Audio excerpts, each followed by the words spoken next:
Thank you, David. I'm glad to be invited. And it's Banner MD Anderson, so now I'm actually a part of the MD Anderson family, and it's always a pleasure to debate Kathy even on this topic, which is challenging. So my side is that, yes, maybe there's some signals about the molecular signatures of these, but really the question is selecting patients for surgery. And I think Kathy even already conceded that probably this is not ready to use these molecular characteristics to whether to treat patients or not. Now, all of you know these data. You're already learning a lot about the differences in colorectal cancer biology, but really the answer is still here, that patients who have oligometastatic disease, this is for liver metastases in which surgical therapy is an option. Many of these patients, in fact, enjoy long-term survival and even cure in a subset of patients. Still, if you look at recurrence-free survival, it's relatively low in the range of about 20%, 5 and even 10-year long-term cure, but the majority will go on to recur, but you could see it's improved over time. Now, Kathy talked about the borderline patient and defining resectability. This is an important factor in that defining patients who are resectable is typically a technical definition. In the past, the old paradigm of whether a patient should be offered surgery was kind of a blended approach based on primarily oncologic considerations, how many, how large, and whether they have extrahepatic disease or could be relative contraindications. Now we think about defining resectability from a technical standpoint versus kind of oncologically unfavorable versus favorable, and that's an important distinction. Technical resection is just, can all identifiable disease be safely resected? In the case of the liver, is there enough remnant of the liver, similarly in the lung? So that's really the technical definition. Identify and remove all visible disease. There's limited value for cytoreductive, partial removal, so forth. But if all can be resected, we typically offer a curative paradigm approach. Then there's the biological resectability, the number, the synchronous versus long disease-free interval, presence of extrahepatic disease, and perhaps molecular biomarkers may help identify which patients have a more favorable versus less favorable long-term outcome following metastasectomy. So this is really the question of the debate. So as I mentioned, technical borderline are patients in which maybe it's more of a challenge from a technical standpoint, and we use some tricks surgically to try to expand the role technically of offering curative intent therapy. Sometimes we can stage a resection in 2 operations, or pre-treat the liver to expand the remnant liver with portal vein embolization, or combine surgical ablation with resection in selected cases, or we may use therapy in patients with oligometastatic disease, chemotherapy, to shrink the macrometastatic disease and convert those patients to an operable curative intent approach. The oncologic is really not what we typically the term borderline, but it's more think about as favorable versus unfavorable. That is the long-term benefit of offering therapy relatively more versus less. And they may be the tumor number, presence of extrahepatic disease, and synchronous versus metachronous presentation. So the question here is, can molecular markers help identify unfavorable disease? But this, again, does not necessarily address the point of the debate, that is, does it differentiate whether to offer surgical therapy in these patients? And there are a variety of technical, clinical, pathologic factors, the number, the margin, and so forth, response to chemotherapy. And the question here, first question is, do they have some prognostic implication?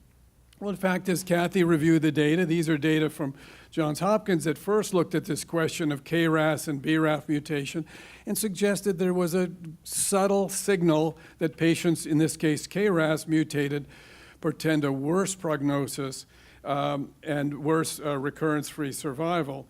Interestingly, and you could see the frequency is typically as expected. With regard to the question of BRAF, there were insufficient patients, but certainly the data suggested these patients who have liver resection do quite poorly. If you look at the median survival of 25 versus 71, but look at the very low frequency. So it's very uncommon to have, this is looking retrospectively, to have patients who have a BRAF mutation, in this case V600E, extremely rare. 2% of patients undergoing liver resection were BRAF mutated. So yes, I think it's an important prognostic signal, but so uncommon that in patients with resectable liver metastases, it may not be worth actually getting the test. And the follow-up data on this again suggested, this is looking at, again, another study looking at wild type versus mutated KRAS after liver resection.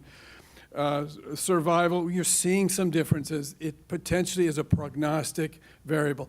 Now keep in mind, some of these studies attempted to exclude patients treated with EGF receptor inhibitors, for example, and some of these studies excluded those treated with preoperative therapy, but it's difficult to know in these retrospective studies how EGF receptor inhibitors, these patients who develop recurrence. So keep in mind that that could also have an impact on looking at particular overall survival following liver resection in these patients.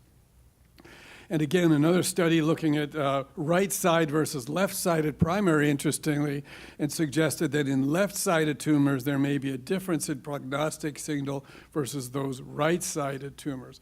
So an interesting suggestion that we're really identifying some difference in biology. You've seen these data. This was the first study from MD Anderson suggesting a difference in patients with RAS mutation versus wild type in recurrence-free and overall survival. It suggested a possible prognostic signal in these patients. And you've seen these data that Dr. Eng showed that this combination of P53 mutation and RAS mutation suggested that these patients also may have a worse prognosis following.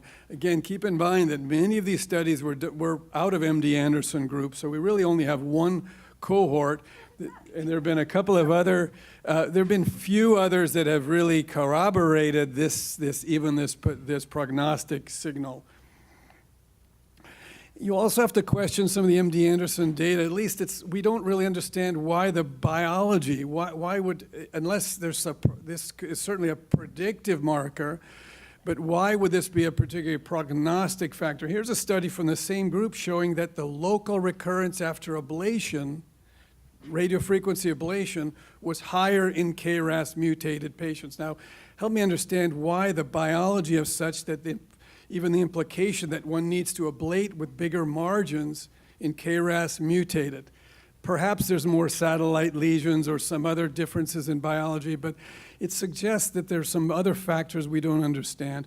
And so one has to question so much data coming out of one institution pushing the KRAS mutation as such an important signal in patients undergoing resection of metastases. And also, I must say, from the MD Anderson group, if we look at the series, okay, SMAD mutation predicts poor prognosis. APC and mutation cooperativity predicts pathologic response undergoing liver resection. What about the neutrophil lymphocyte ratio predicts survival? Way back in 2004, the H-TERT and Ki-67, better predictors and should be identified as clinical indicators for whether to resect. We're certainly not using any of these biomarkers to select for surgical therapy. So one needs to keep in mind and temporize our enthusiasm for excluding a KRAS mutated patient from offering surgical therapy. Just briefly to look at what about these established clinical factors.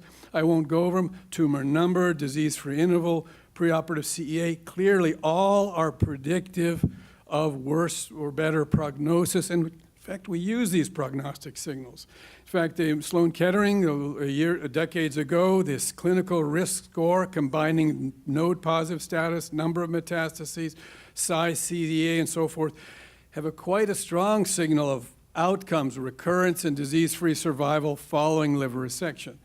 And in fact, these basic clinical pathologic risk scores have been validated and even in modern chemotherapy continue to show an important prognostic signal. In fact, when you compare this, what we've seen thus far in these biological markers versus clinical pathologic factors, I would argue still the mainstay of predicting outcome in patients undergoing resection of metastatic disease are clinical parameters.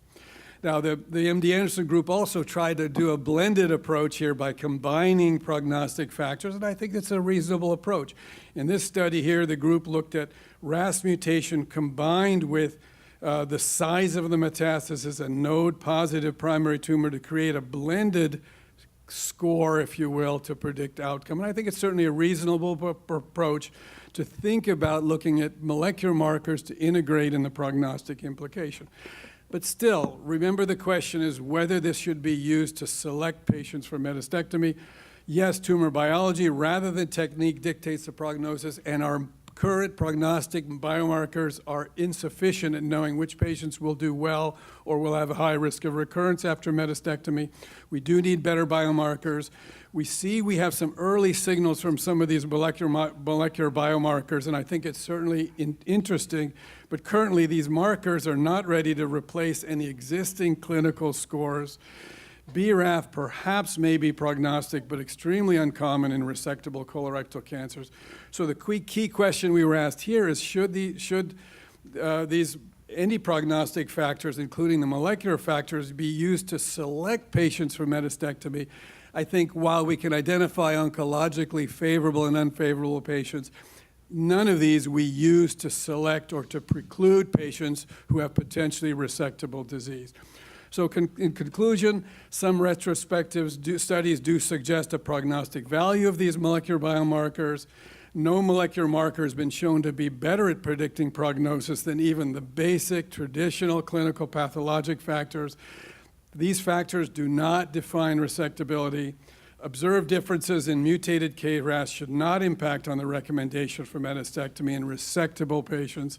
And while they may play a role in the regimen in sequencing, for example, or the aggressiveness of surgical therapy in certain indications, I think to conclude, molecular biomarkers should not play a role in selecting patients for metastasectomy. Thank you. Great.